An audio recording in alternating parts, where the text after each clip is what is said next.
Hey guys, Rick Hogg with Warhog Tactical. Check us out at warhog.com. So again, this drill here is how many in 10. I'll be an honest broker, give credit where it's due. Got this one from Pat Mack. But again, what I'm gonna do for this one here is use the firearms training notebook to capture data from it. So it's a target indexing drill. And again, how many can I get in 10 seconds, i.e. how many hits? That's the key thing. The other part with this, where it is an indexing drill, I have to make sure that I'm driving my eyes, then my sights to the target, and again, going back and forth.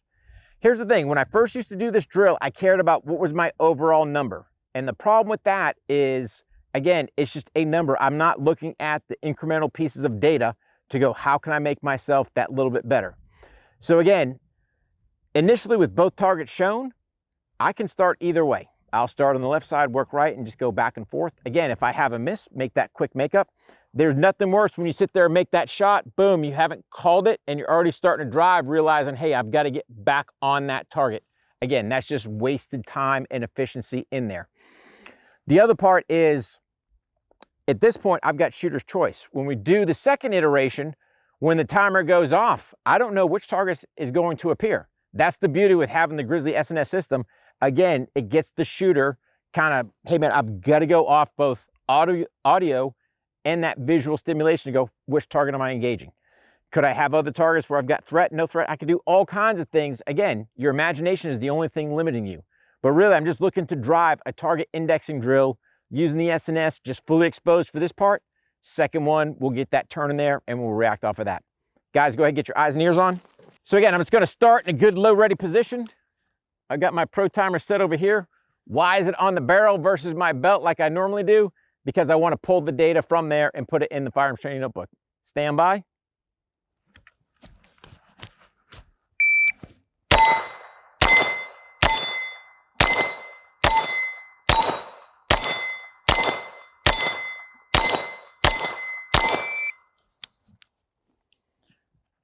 All right, so now I'm going to take my information, and again, looking at the pro timer,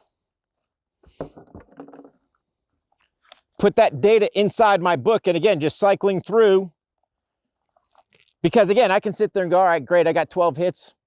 How do I get myself better? And again, just looking at, hey, what was my reaction time? And then kind of where my splits are.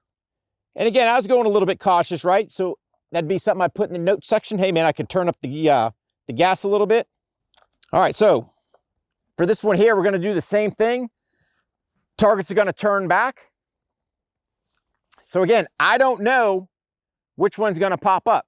So again, for me, from the instructor standpoint, if I had a guy that was always going left side and he was never changing things up, now I can force him to start on that right side. So again, I've got my pro timer set on delay. I'm gonna get myself ready. Here we go.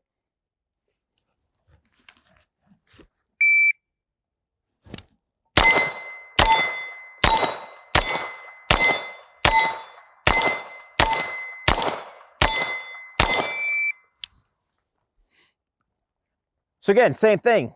I can pull my data, get it annotated into the notebook. But again, on that one there, I didn't know which one was going to appear. So again, how can I, from the instructor standpoint, always get my students thinking, how can I sit there and empower them when they're out in the range to make themselves 1% better? One thing, if you notice, why am I wearing gloves? Why? Because on occasions I wear gloves, right? Are you guys training with your gloves? So all things you need to take into consideration when you're setting up your firearms training, especially from the instructor standpoint. I want to sit there and go, hey man, if it's a cold day, I got it. Hey guys, you got gloves? Do they work? Let's try them out. The only way we're going to figure that stuff out is out here in the range. One other point I want to bring up that a lot of guys don't. Again, I ran some risk potentially that when I ran that last drill, I probably should have topped off my, my rifle, right? If something were to happen where the guy didn't, hey, if you're carrying a handgun, just transition, finish off the drill that way. But again, a lot of times we don't sit there and practice to go, am I doing a tack magazine change? Again, listen for that audible click. Boom. Now I know, hey, if I were to run the drill one more time, I'm fully topped off, because again, that ammo management is the shooter's responsibility.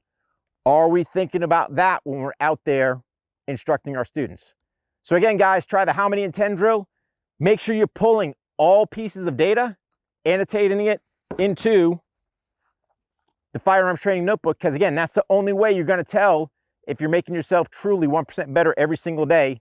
And again, a great target indexing drill. If I wanted to push it out more, I could. If I wanted to tighten it up, change targets, whatever I want, the flexibility is there. You just have to open up your imagination and figure out what you want to do. You guys train hard, stay safe, and we'll see you out on the range.